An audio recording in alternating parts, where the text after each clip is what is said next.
Introduction.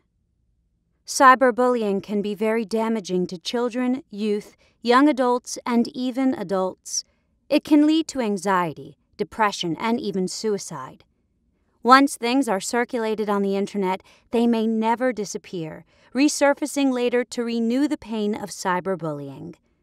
Cyberbullying is a pervasive problem. The following story has, sadly, become more common. Brandon did not have friends in 6th grade and often ate alone at lunch, following his move to a new school. He knew no one at the school. While browsing MySpace one day, he saw that someone from school had posted a bulletin, a message visible to multiple people declaring that he was a fag. Students he had never even spoke with wrote on it too, saying they agreed. Feeling confused and upset, Brandon wrote in his comments asking his classmates why they would make those comments. The response on MySpace stated that a group of 12 kids wanted to beat him up and that he should stop going to school and die. On his walk from his locker to the school office to report what was happening, students yelled things like fag and fatty. It was just crazy and such a shock to my self-esteem that people didn't like me without even knowing me, said Brandon, now 18 and a senior in high school in Oregon. I didn't understand how that could be. The American Academy of Pediatrics calls cyberbullying the most common online risk for all teens, youth. Brandon was aware. Instead of lying low and hoping the cyberbullying would simply go away, he took action.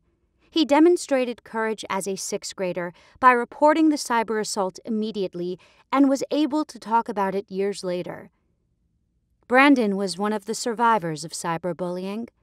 While still affected, he was able to come out of the other side and discuss his experience and move forward with his life. Other targets of cyberbullying are not so fortunate. The next story touches every counseling professional and parent who loses a client or child as a result of this terrible cyber assault terrorizing not only children, youth, and young adults, but adults as well. Jessica Logan, 1990 to 2008. Jessica, Jessie, was a petite, blonde-haired, blue-eyed Ohio high school senior who committed suicide after sexting a nude photo of herself to her boyfriend. When they broke up, he sent the photo to everyone at her school. Jessie was cruelly bullied for months by the other girls at her school, who called her a slut and a whore. When Jessie's grades dropped, she started skipping school, and when she did go to school, she would hide in the bathroom to avoid being assaulted. Jessie Logan decided to tell her story on a Cincinnati television station. Her purpose was simple.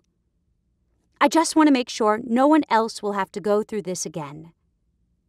The interview was in May 2008. 2 months later, on July 3, 2008, Jessie attended the funeral of a boy who committed suicide, then came home and killed herself. Her mother found her hanging in the closet with Jessie's cell phone on the floor nearby.